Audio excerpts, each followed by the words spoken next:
19 മത്സരാർത്ഥികളുമായിട്ട് big boss മലയാളത്തിന്റെ 7ാം season ഇക്കഴിഞ്ഞ August 3-നാണ് ആരംഭിച്ചത്. ഒരു കോമണർ ഉൾപ്പെടെ സിനിമയിലും സീരിയലിലും സോഷ്യൽ മീഡിയയിലൊക്കെ നിറഞ്ഞു നിൽക്കുന്നവരാണ് ഇത്തവണത്തെ മാറ്റുരയ്ക്കാൻ എത്തിയിരിക്കുന്നത്. ഈ സീസണിൽ ഏറ്റവും കൂടുതൽ വൈറലായത് കൊല്ലം സുധിയുടെ ഭാര്യയും അഭിനേത്രിയുമായിട്ടുള്ള രേണു സുധിയുടെ എൻട്രി തന്നെയായിരുന്നു. രേണുവും ഈ ഒരു 18 പേർക്കൊപ്പം കട്ടയ്ക്ക് നിന്ന് കണ്ടന്റ് ഉണ്ടാക്കാനും പ്രേക്ഷക പ്രീതി നേടാനും എല്ലാം ശ്രമിക്കുന്നുണ്ട്. കപ്പുമായിട്ട് തിരിച്ചു വരണമെന്നുള്ള ആഗ്രഹത്തോടെയാണ് രേണു വിമാനവും കയറിയത്. ഹൗസിലെ ആദ്യത്തെ വഴക്ക് നടന്നത് തന്നെ രേണുവുമായി ബന്ധപ്പെടുത്തി തന്നെയായിരുന്നു. രേണുവിന് ജനങ്ങൾക്കിടയിലുള്ള നെഗറ്റീവ് ഇമേജിനെ കുറിച്ച് മത്സരാർത്ഥികളും ബോധവാന്മാരാണ്. അതുകൊണ്ട് തന്നെ രേണുവുമായിട്ട് വഴക്കും തർക്കങ്ങളും നടത്താനുള്ള ശ്രമങ്ങളും ചില മത്സരാർത്ഥികളിൽ നിന്നും ഉണ്ടാകുന്നുമുണ്ട്. 3ാമത്തെ എപ്പിസോഡിൽ രേണുവും ഫാഷൻ കൊറിയോഗ്രാഫറുമായ നെവിനും തമ്മിലായിരുന്നു വാക്കുതർക്കം. ബെഡ്റൂമിൽ വെച്ച് സഹ മത്സരാർത്ഥികളുമായി സംസാരിച്ചിരിക്കുകയായിരുന്നു ഇരുവരും. അതിനിടയിലാണ് നെവിൻ രേണുവിനെ ആട്ടിയത്. അത് ഇഷ്ടപ്പെടാതിരുന്ന രേണു തിരിച്ച് നെവിനെ 2 തവണ ആട്ടി. തുപ്പൽ മുഖത്ത് തെറിക്കാതിരുന്നത് കൊണ്ട് കൂടുതൽ പ്രതികരിക്കുന്നില്ല എന്നായിരുന്നു രേണു പറഞ്ഞത്.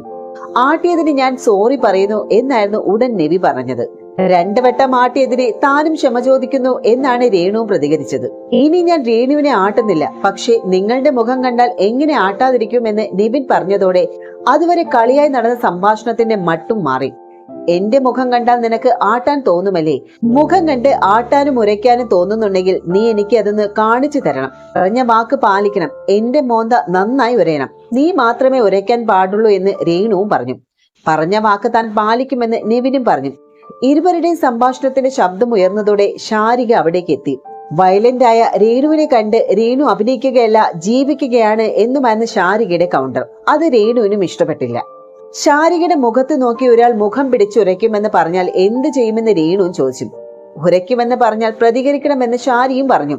പിന്നെ എന്താണ് ഞാൻ ഇത്രയും നേരം ചെയ്തുകൊണ്ടിരുന്നത്? സ്കിറ്റ് കളിക്കുകയായിരുന്നു എന്നായിരുന്നു രേണുവിന്റെയും കൗണ്ടർ. അതോടെ അതുവരെ ഫയർ മോഡിലായിരുന്ന ശാരികയ്ക്ക് പോലും ഉത്തരം മുട്ടി. വെറുത്ത് കുട്ടി ശങ്കറിനോട് ചെറിയ ഇഷ്ടമൊക്കെ തോന്നി തുടങ്ങി എന്ന സ്റ്റേജിലാണ് രേണുവിന്റെ കാര്യത്തിലെ ബി പ്രേക്ഷകരും. ഹൗസിലെ മറ്റ് മത്സരാർത്ഥികളുടെ കണ്ടന്റ് ഉണ്ടാക്കാനുള്ള ശ്രമം കാണുമ്പോൾ രേണു വളരെ ഭേദപ്പെട്ട മത്സരാർത്ഥിയാണെന്ന് തോന്നുന്നു എന്നാണ് കമന്റുകൾ. വൈറൽ വീഡിയോയ്ക്ക് താഴെയുള്ള കമന്റുകളെല്ലാം രേണുവിന് അനുകൂലവുമാണ്. സീസൺ 7-ലെ 18ാമത് മത്സരാർത്ഥിയായാണ് രേണു ഹൗസിലേക്ക് എത്തിയത്. നെവിൻ ഫാഷൻ കൊറിയോഗ്രാഫർ, സ്റ്റൈലിസ്റ്റ്, കലാ സംവിധായകൻ എന്നീ നിലകളിലെല്ലാം പ്രശസ്തനുമാണ്. കൂടാതെ പേജന്റ് ഗ്രൂമറും ലൈസൻസിംഗ് സൂംബ പരിശീലകനും ഇന്റീരിയർ ഡിസൈനിംഗ് ബിരുദധാരിയുമാണ്. അതേസമയം ആദ്യ ആഴ്ചയിൽ നോമിനേഷൻ പട്ടികയിൽ രേണു സുധിയും ഇടം പിടിച്ചിട്ടുണ്ട്. ഹൗസിലെ ക്യാപ്റ്റൻ കോമണർ അനീഷുമാണ്.